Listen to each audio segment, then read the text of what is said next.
Today I looked at Ezekiel chapter 14. And the focus on that chapter, well, in the first half of the chapter, is on idols. Because idols had captured the hearts of the people of Israel. And it's not like they were solely interested in their idols. They would go to their idols and then go to prophets of God. So it was like, for some stuff, I'm going to my idol. Then what does God have to say about this other stuff? And listen, y'all, we serve a jealous God who is not into the game of sharing worship with anyone. So God rebuked the religious leaders who allowed the Israelites to fall into this idol worship and basically said he's going to recapture the hearts of the Israelites. And then later in the chapter, he proceeds to talk about the judgment that he's bringing on the city of Jerusalem and how Jerusalem was so far gone that even if Noah, Job, and Daniel were there, they'd only be able to save themselves,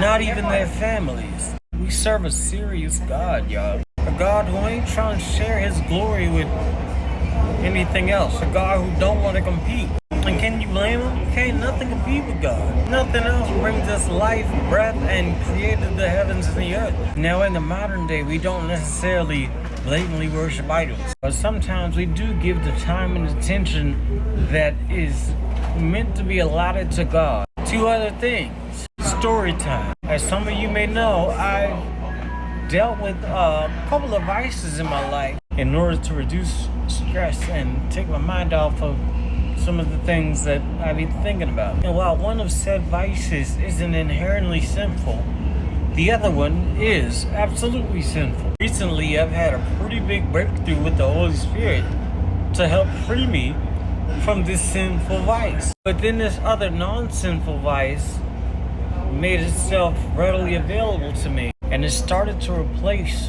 what I would normally call God on for peace, as in I just started dipping my hand in this vice. Well, the non-sinful vice, which became an idol, led me directly back into the sinful vice, which I have fought very strongly to remove from my life. So I'm realizing I have to hang up the non-sinful vice because it's becoming an idol and replacing the time I would normally spend with God. And all that is to say, you may not know it, but there is possibly an idol somewhere in your life. Anything that brings you an emotion or gets you to a place that you would normally depend on God for or depend on God to get to can potentially become an idol really quickly. So in our lives, we have to be very certain that we're not turning toward idols and that we're getting rid of anything that may even potentially be an idol. But that's the focus of Ezekiel chapter 14. Y'all, please pray for me. And I appreciate your prayers. Please keep praying. I'm very tired of this long commute